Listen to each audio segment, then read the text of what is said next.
Drinking from a bird mug. Hi, everybody. I am Scott Ferguson. I've got dogs around me. I have birds around me.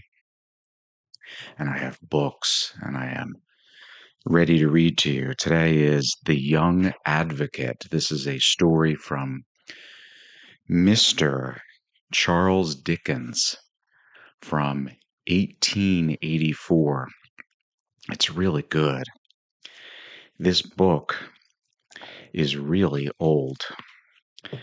It is entirely possible that as I read today, that little flecks of paper from the pages will cascade onto this surface that is in front of me. From 1884, I don't think Charles Dickens needs much introduction, does he? My dogs, however, may need some discipline today. So at any point, I might have to pause and get them to just stop. Anyway, here's The Young Advocate by Charles Dickens. Antoine de Chalieu was the son of a poor gentleman of Normandy, with a long genealogy, a short rent roll, and a large family. Jacques Rollet was the son of a brewer who did not know who his grandfather was, but he had a long purse and only 2 children. As these youths flourished in the early days of liberty, equality, and fraternity, and were near neighbors, they naturally hated each other. Their enmity commenced at school, where the delicate and refined de Chalieu, being the only gentilhomme among the scholars, was the favorite of the master, who was a bit of an aristocrat in his heart. Although he was about the worst dressed boy in the establishment, and never had a sou to spend, while Jacques Rollet, sturdy and rough, with smart clothes and plenty of money, got flogged 6 days in the week, ostensibly for being stupid and not learning his lessons, which indeed he did not, but in reality for constantly quarreling with and insulting de Chalieu, who had not strength to cope with him.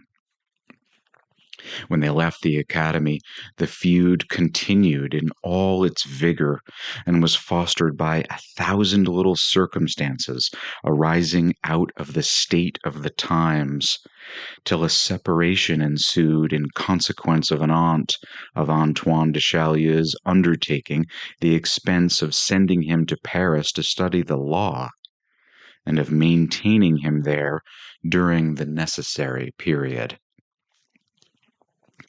With the progress of events came some degree of reaction in favor of birth and nobility, and then Antoine, who had passed for the bar, began to hold up his head and endeavored to push his fortunes. But fate seemed against him. He felt certain that if he possessed any gift in the world, it was that of eloquence, but he could get no cause to plead, and his aunt dying inopportunely, first his resources failed, and then his health. He had no sooner returned to his home than, to complicate his difficulties completely, he fell in love with Mademoiselle Nathalie de Belfond, who had just returned from Paris, where she had been completing her education. To expatiate on the perfections of Mademoiselle Nathalie would be a waste of ink and paper.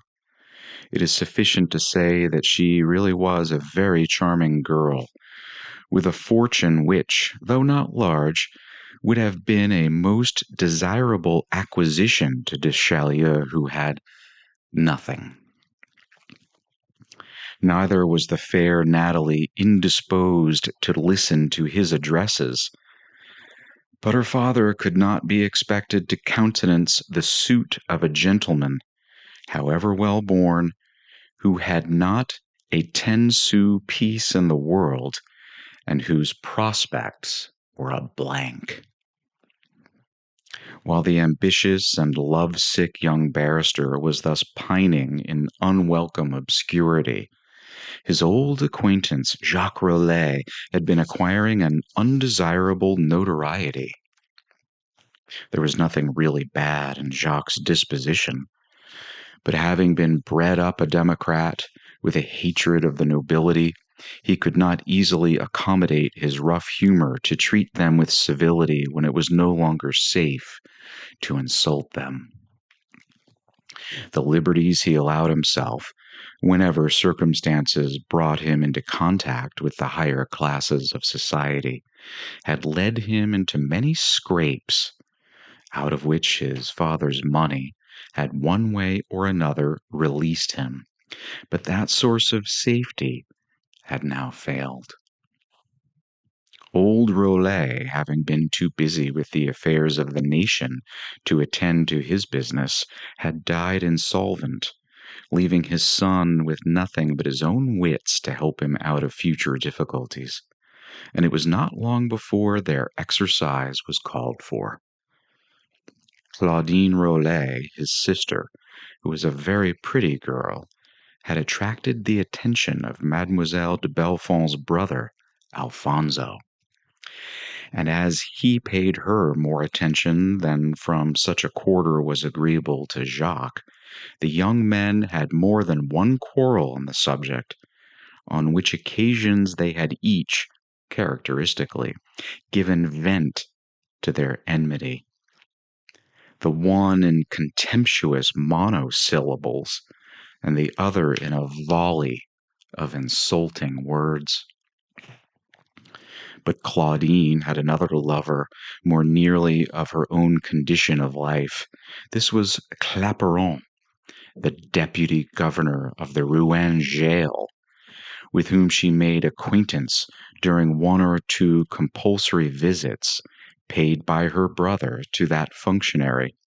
But Claudine, who was a bit of a coquette, though she did not altogether reject his suit, gave him little encouragement, so that betwixt hopes and fears and doubts and jealousies, poor Claparon led a very uneasy kind of life.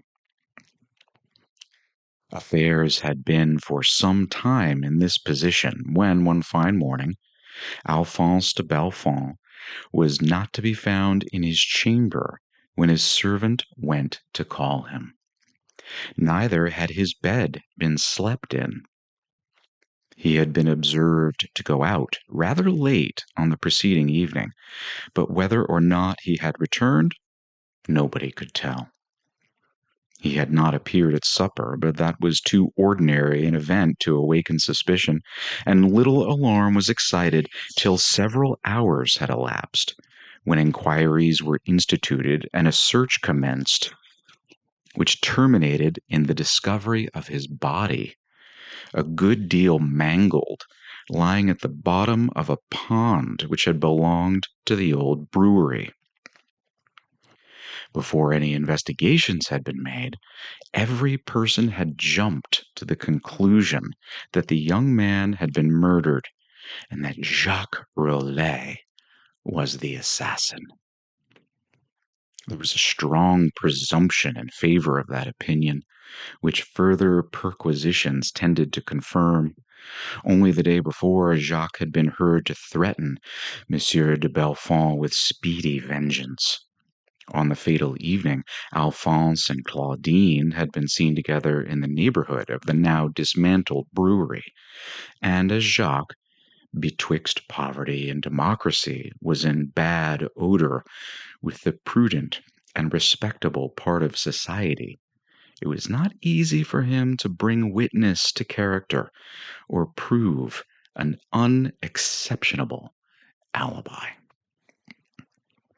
As for the Bellefonds and the de Chaulieu and the aristocracy in general, or aristocracy if you prefer, They entertained no doubt of his guilt, and finally, the magistrates coming to the same opinion, Jacques Roulet was committed for trial, and as a testimony of goodwill, Antoine de Chaulieu was selected by the injured family to conduct the prosecution. Here at last was the opportunity he had sighed for.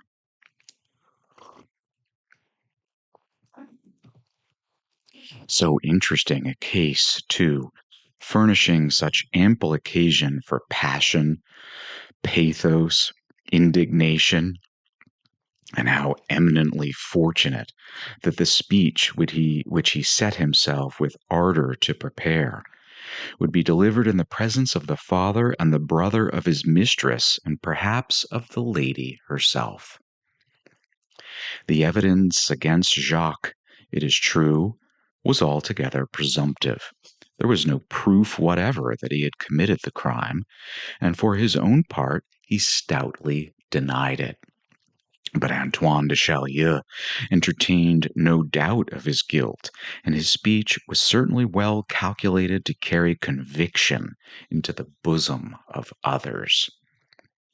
It was of the highest importance to his own reputation that he should procure a verdict, and he confidently assured the afflicted and enraged family of the victim that their vengeance should be satisfied. Under these circumstances, could anything be more unwelcome than a piece of intelligence that was privately conveyed to him late on the evening before the trial was to come on, which tended strongly to exculpate the prisoner without indicating any other person as the criminal? Here was an opportunity lost, the first step of the ladder on which he was to rise to fame, fortune, and a wife was slipping from under his feet. Of course, so interesting a trial was anticipated with great eagerness by the public, and the court was crowded with all the beauty and fashion of Rouen. Though Jacques Roulet persisted in asserting his innocence, founding his defense chiefly on circumstances which were strongly corroborated by the information that had reached de Chaulieu the preceding evening, he was convicted.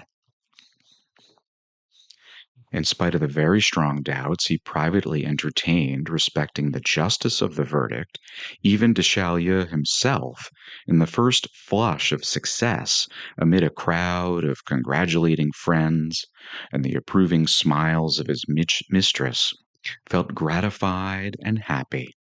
His speech had, for the time being, not only convinced others, but himself. Warmed with his own eloquence, he believed what he said. But when the glow was over and he found himself alone, he did not feel so comfortable. A latent doubt of Roulet's guilt now burnt strongly in his mind, and he felt that the blood of the innocent would be on his head. It is true that there was yet time to save the life of the prisoner, but to admit Jacques innocent was to take the glory out of his own speech and turn the sting of his argument against himself. Besides, if he produced the witness who had secretly given him the information, he should be self-condemned, for he could not conceal that he had been aware of the circumstance before the trial. Matters having gone so far, therefore, it was necessary that Jacques Roulet should die. So the affair took its course, and early one morning the guillotine was erected in the courtyard of the jail. 3 criminals ascended the scaffold, and 3 heads fell into the basket, which were presently afterwards, with the trunks that had been attached to them, buried in a corner of the cemetery. Antoine de Chaulieu was now fairly started in his career, and his success was as rapid as the first step towards it had been tardy. He took a pretty apartment in the Hotel de Marbeuf, Rue Grange Batelière, and in a short time was looked upon as one of the most rising advocates in Paris. His success in one line brought him success in another.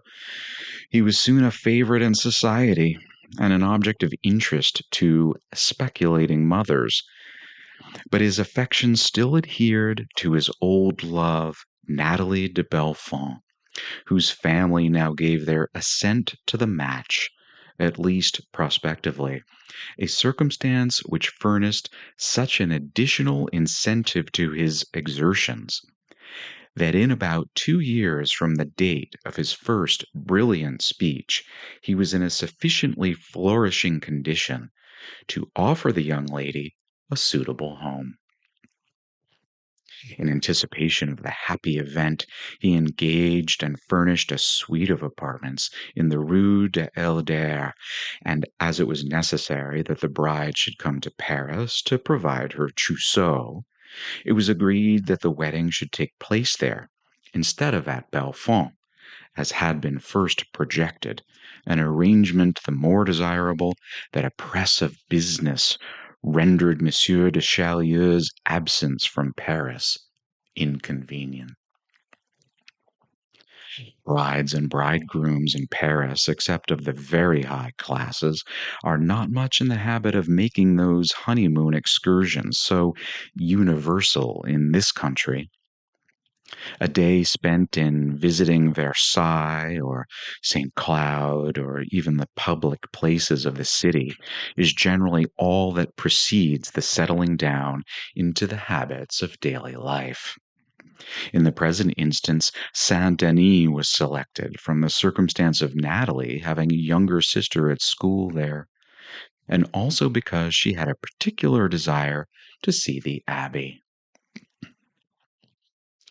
The wedding was to take place on a Thursday, and on the Wednesday evening, having spent some hours most agreeably with Natalie, Antoine de Chaulieu returned to spend his last night in his bachelor apartments.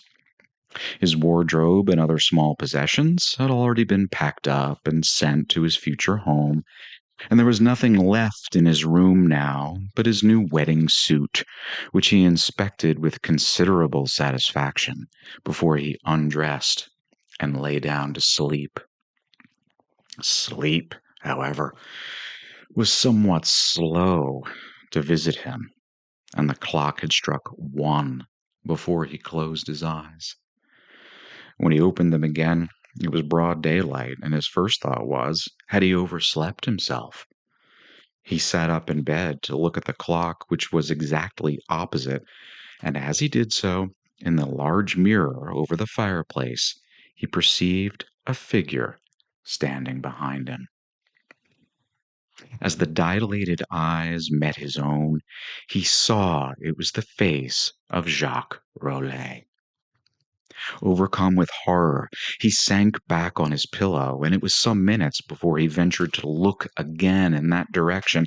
When he did so, the figure had disappeared. The sudden revulsion of feeling such a vision was calculated to occasion in a man elate with joy may be conceived.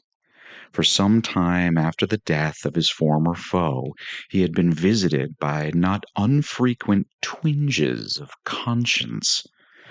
But of late, borne along by success and the hurry of Parisian life, those unpleasant remembrances had grown rarer, till at length they had faded away altogether. Nothing had been further from his thoughts than Jacques Roulet when he closed his eyes on the preceding night, nor when he opened them to that sun which was to shine on what he expected to be the happiest day of his life. Where were the high-strung nerves now, the elastic frame, the bounding heart? Heavily and slowly he arose from his bed, for it was time to do so, and with a trembling hand and quivering knees, he went through the processes of the toilet, gashing his cheek with the razor and spilling the water over his well polished boots. When he was dressed, scarcely venturing to cast a glance in the mirror as he passed it, he quitted the room and descended the stairs, taking the key of the door with him for the purpose of leaving it with the porter. The man, however, being absent, he laid it on the table in his lodge, and with a relaxed and languid step proceeded on his way to the church, where presently arrived the fair Natalie and her friends. How difficult it was now to look happy with that pallid face and extinguished eye. "How pale are you? Has anything happened? You are surely ill," were the exclamations that met him on all sides. He tried to carry it off as well as he could, but felt that the movements he would have wished to appear alert were only convulsive, and that the smiles with which he attempted to relax his features were but distorted grimaces. However, the church was not the place for further inquiries, and while Natalie gently pressed his hand in token of sympathy, they advanced to the altar, and the ceremony was performed, after which they stepped into the carriages waiting at the door and drove to the apartments of Madame de Bellefonds, where an elegant déjeuner was prepared. "What ails you, my dear husband?" inquired Natalie, as soon as they were alone. "Nothing, love," he replied. "Nothing, I assure you, but a restless night and a little overwork, in order that I might have today free to enjoy my happiness." "Are you quite sure? Is there nothing else?"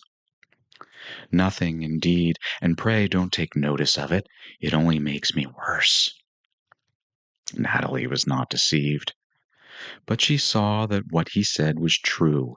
Notice made him worse, so she contented herself with observing him quietly and saying nothing. But as he felt she was observing him, she might almost better have spoken. Words are often less embarrassing things than two curious eyes. When they reached Madame de Bellefonds, he had the same sort of questioning and scrutiny to undergo, till he grew quite impatient under it, and betrayed a degree of temper altogether unusual with him. Then everybody looked astonished. Some whispered their remarks, and others expressed them by their wondering eyes, till his brow knit and his pallid cheeks became flushed with anger.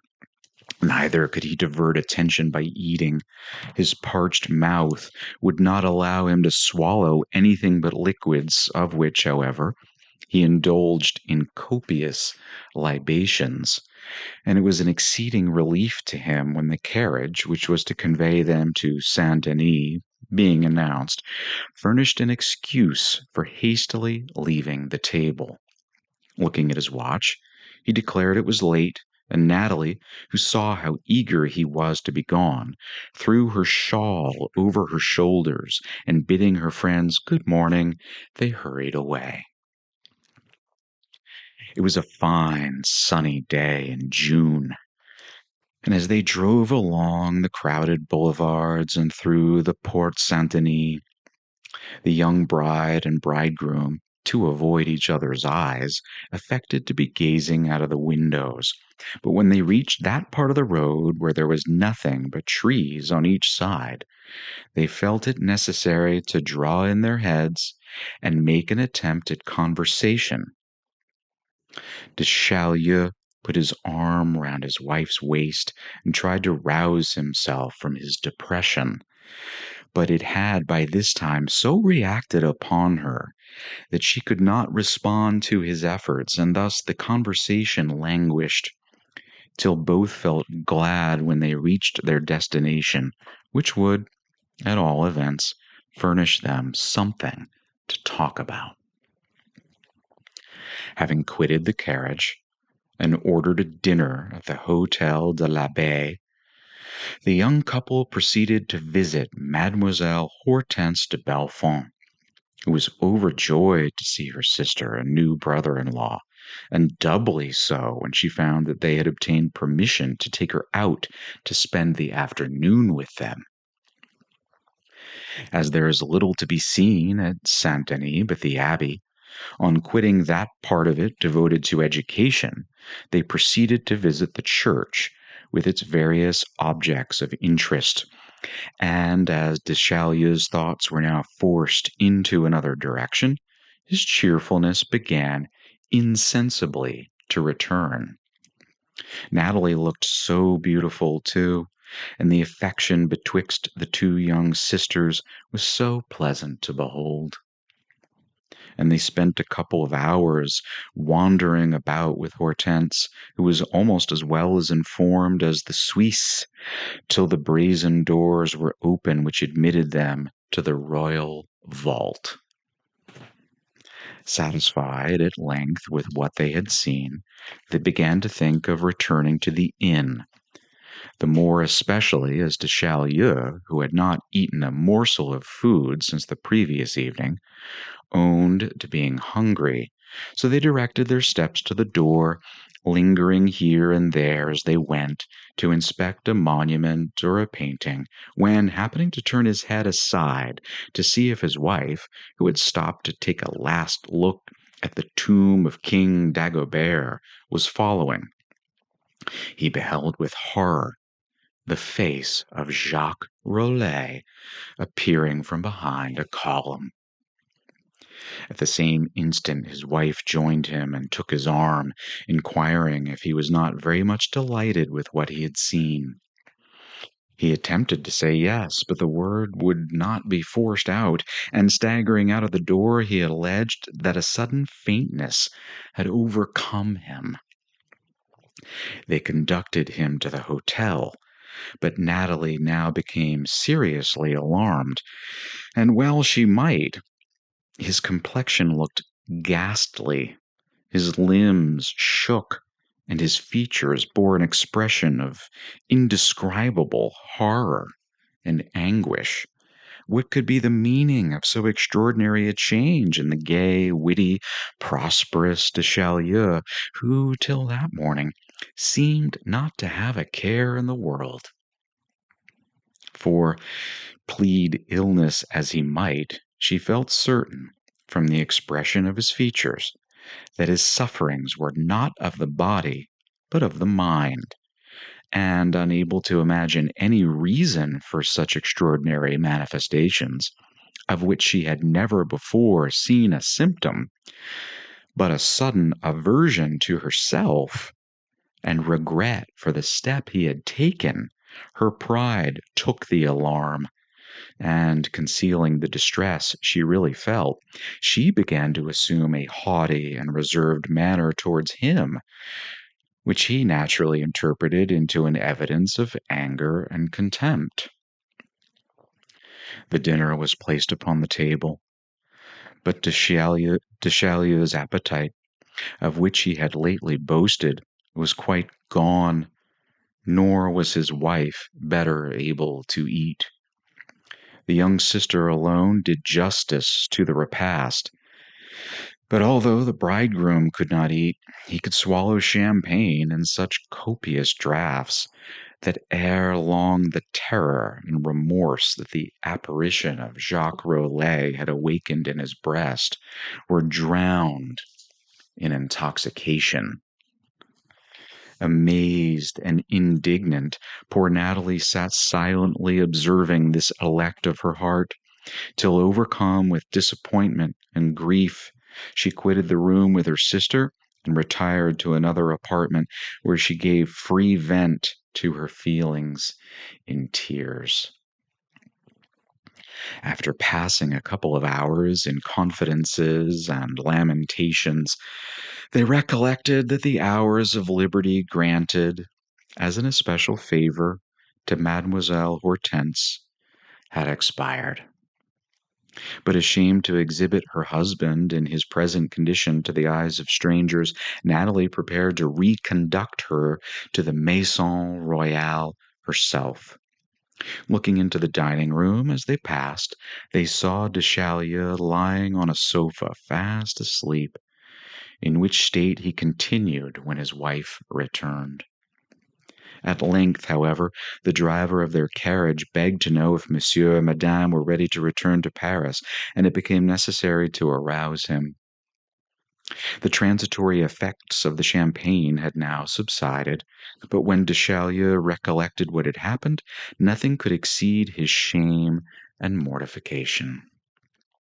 So engrossing indeed were these sensations that they quite overpowered his previous one, and in his present vexation he, for the moment, forgot his fears.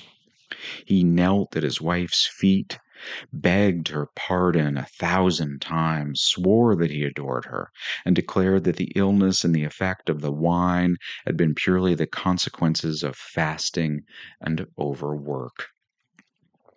It was not the easiest thing in the world to reassure a woman whose pride, affection, and taste had been so severely wounded. But Natalie tried to believe, or to appear to do so, and a sort of reconciliation ensued, not quite sincere on the part of the wife, and very humbling on the part of the husband. Under these circumstances, it was impossible that he should recover his spirits or facility of manner. His gaiety was forced, his tenderness constrained, his heart was heavy within him, and ever and anon the source whence all this disappointment had and woe had sprung would recur to his perplexed and tortured mind. Thus mutually pained and distrustful, they returned to Paris, where they reached about 9 o'clock.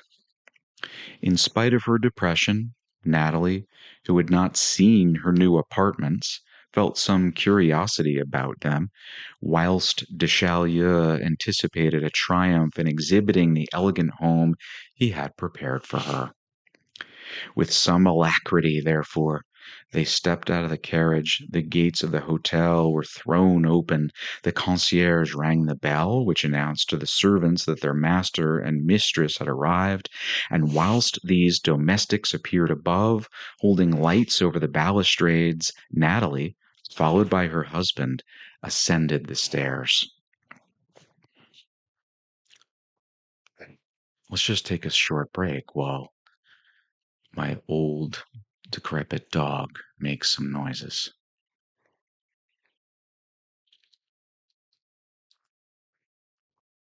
As I said, Natalie, followed by her husband, ascended the stairs. But when they reached the landing place of the first flight, they saw the figure of a man standing in a corner as if to make way for them. The flash from above fell upon his face, and again Antoine de Chaulieu recognized the features of Jacques Roulet. From the circumstance of his wife's preceding him, the figure was not observed by de Chaulieu till he was lifting his foot to place it on the top of the stair. The sudden shock caused him to miss the step, and, without uttering a sound, he fell back and never stopped till he reached the stones at the bottom. The screams of Natalie brought the concierge from below and the maids from above, and an attempt was made to raise the unfortunate man from the ground, but with cries of anguish he besought them to desist. "Let me," he said, "die here. What a fearful vengeance is thine! Oh, Natalie, Natalie," he exclaimed to his wife, who was kneeling beside him, "to win fame and fortune and yourself, I committed a dreadful crime. With lying words, I argued away the life of a fellow creature, whom, whilst I uttered them, I half believed to be innocent. And now, when I have attained all I desired and reached the summit of my hopes, the Almighty has sent him back upon the earth to blast me with the sight. 3 times this day, 3 times this day, again, again, as he spoke, his wild and dilated eyes fixed themselves on one of the individuals that surrounded him. "He is delirious," said they. "No," said the stranger, "what he says is true enough, at least in part." And bending over the expiring man, he added, "May heaven forgive you, Antoine de Chalieu. I was not executed. One who well knew my innocence saved my life. I may name him, for he is beyond the reach of the law now. It was Claparon, the jailer, who loved Claudine and had himself killed Alphonse de Bellefonds from jealousy. An unfortunate wretch had been several years in the jail for a murder committed during the frenzy of a fit of insanity. Long confinement had reduced him to idiocy. To save my life, Claparon substituted the senseless being for me on the scaffold, and he was executed in my stead. He has quitted the country, and I have been a vagabond on the face of the earth ever since that time. At length I obtained, through the assistance of my sister, the situation of concierge in the Hotel Marboeuf in the Rue Grange Batelière. I entered on my new place yesterday evening and was desired to awaken the gentleman on the 3rd floor at 7 o'clock. When I entered the room to do so, you were asleep, but before I had time to speak, you awoke, and I recognized your features in the glass. Knowing that I could not vindicate my innocence if you chose to seize me, I fled, and seeing an omnibus starting for Saint Denis, I got on it with a vague idea of getting on to Calais and crossing the Channel to England. But having only a franc or two in my pocket, or indeed in the world, I did not know how to procure the means of going forward. And whilst I was lounging about the place, forming first one plan and then another, I saw you in the church, and concluding you were in pursuit of me, I thought the best way of eluding your vigilance was to make my way back to Paris as fast as I could.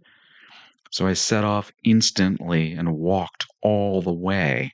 But having no money to pay my night's lodging, I came here to borrow a couple of livres of my sister Claudine, who lives in the 5th story. Thank heaven, exclaimed the dying man. That sin is off my soul. Natalie, dear wife, farewell. Forgive, forgive all. These were the last words he uttered. The priest, who had been summoned in haste, held up the cross before his failing sight. A few strong convulsions shook the poor bruised and mangled frame, and then all was still. And thus ended the young advocate's wedding day. I love that story. I hope that you did as well. It's a little bit Poe-esque. The Young Advocate from 1884 by Charles Dickens. And I and my crispy old book and my 2 whining dogs thank you very much for watching and for listening.